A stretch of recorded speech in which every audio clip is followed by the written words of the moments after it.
নিশিত আজকে আসবে না নাকি? কি জানি, অনেকদিন থেকে মালটাকে দেখতে পাচ্ছি না, মনে হয় কোথায় গিয়েছে হয়তো।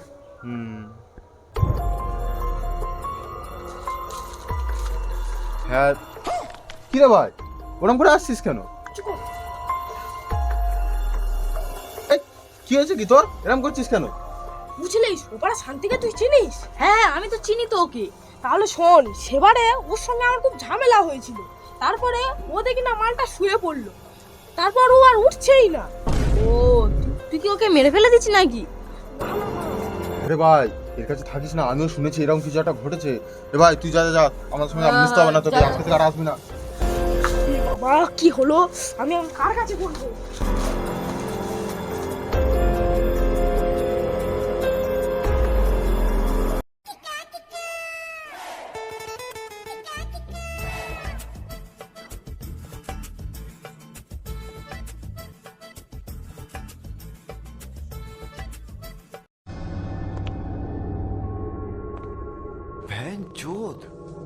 ও সারিকা,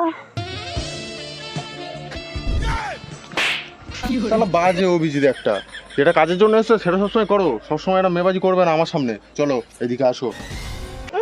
ধ্যামনা অভিজিৎ, তোর তো দেখছি ভাই কম না, স্যারের সামনে সারিকার দিকে তাকাচ্ছিস। শারিখা? শারিখা? শারিখা? হ্যাঁ বলো স্যার, বলো বলো। সারিকা ভালো আছে তো? আরে তোমরা সব কাজের সময় সব জিনিস ছাড়ো, একদম আমার সামনে করবে না বলে দিচ্ছি।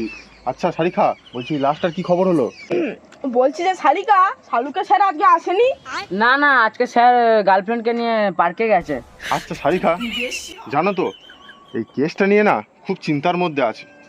তুমি আমাকে একটা জিনিস দেখে বলো তো, লাশটা কি বেঁচে আছে না মরে গেছে?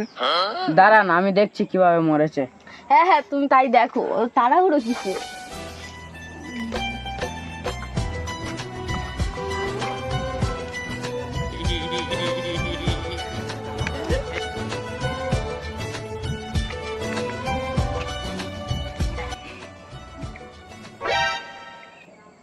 শারিখা, তুমি কি বসে বসে রিলস দেখছো? না না স্যার, আমি লাশের রিপোর্ট খুঁজছি। কতক্ষণ যে লাগে, দেখি লাশটা কি হলো।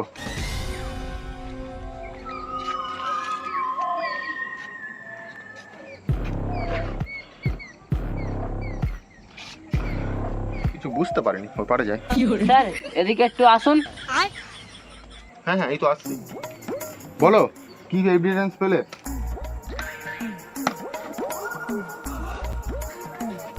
স্যার এই লোকটা আজ থেকে 1 সপ্তাহ আগে মরেছে। এমনি এমনি মরেনি, একে খুন করা হয়েছে। তা আমরা কখন বললাম এ এমনি এমনি মরেছে? দয়া, তুমি চুপ করো, সারিকা কিছু একটা বলছে তো, শুনতে দাও। আচ্ছা শারিখা, আমরাও জানি যে খুন করা হয়েছে একে, তুমি আমাদেরকে এটা বলো যে এই লোকটা মরলো কিভাবে? সেটা আমি কিভাবে বলবো? কি তুমি এইটুকু বলতে পারবে না? শালুকে থাকলে এক্ষুনি বলে দিতে। দয়া, তুমি মাঝখানের কথা বলতে চাও? সারিকা সেটা জানে না, সেটা ঠিক আছে, জানে না। আরে অভিজিৎ, দয়া যেটা বলছে ঠিকই বলছে, শালুমকে থাকলে কিছু একটা উপায় দিত, বুঝলে? তোমাকে বলছি তো, সারিকা যেটা বলছে ঠিক বলছে, তার উপর তোমরা কথা বলছো কেন? দেখো শারিখা, তুমি আমাদের একমাত্র ভরসা, আমরা তো জানো তেমন কেস টেস হ্যান্ডেল করতে পারি না। তুমি একটু বলে দাও না যে কিভাবে কি হয়েছে, তাহলে আমাদের কেসটা হ্যান্ডেল করতে খুব সুবিধা হয়। হ্যাঁ সারিকা, তুমি একটু চেষ্টা করে দেখো না, তুমি ঠিক পারবে, তুমি একমাত্র পারবে। আচ্ছা দাঁড়াও, দেখছি।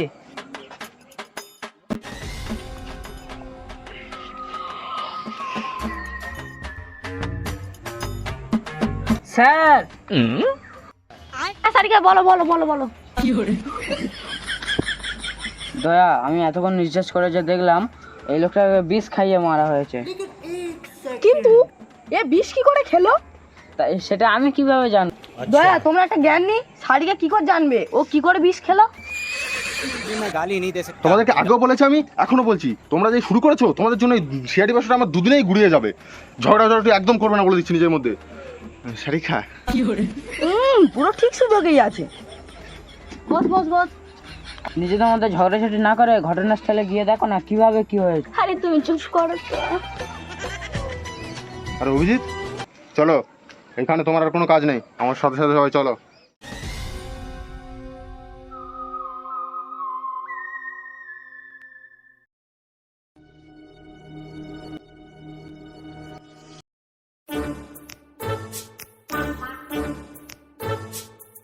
স্যার লাশের বাড়িতে গিয়ে যে জানতে পারলাম লাশটি অনেকদিন আগে এই বাড়িতে ঝগড়া করে বাড়ি থেকে বেরিয়ে এসেছিল একটি মেয়ের জন্য। আচ্ছা তাই, ঠিক আছে চলো যেখানে ও পড়েছিল সেইখানে গিয়ে দেখি। ওইখানে গিয়ে লাভ নেই, তার চেয়ে ভালো মেয়েটারকে খুঁজি চলো। একদম ঠিক কথাই বলেছে অভিজিৎ, বুঝলে দয়া, আমিও সেটাই ভাবছিলাম। এই খুন ওই মেয়ে ছাড়া আর কেউ করেনি, মনে হয় কোনো ঝগড়া হয়েছে তাই জন্যই করেছে বোধহয়। চলো দেখি যাই।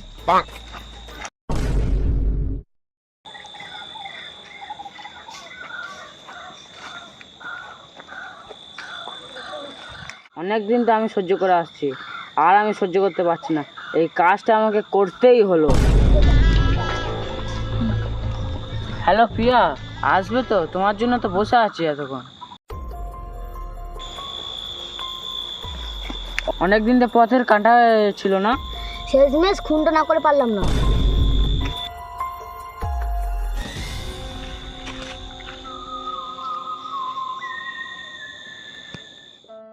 কি এমন দরকার পড়লো যে খুনটা করলি? আমি খুন করিনি। চুপ, একদম বাজে কথা বলবি না। বলছি তো আমরা খুন করিনি। হেই, মারছো কেন ওকে? তোরা তো এখনো কিছুই দেখিসনি, ভালোই ভালোই স্বীকার করে দে, ছেড়ে যাবি। অনেকদিন ধরে আমাকে মারতো, চালাত্তর করতো, বিরক্ত করতো। তাহলে খুন করতে হবে? আরও তো অনেক বিকল্প ছিল, কেন পুলিশকে দিতে পারলি না তোরা? আসলে স্যার, বিষটা তখন কেন হয়ে গেছিল।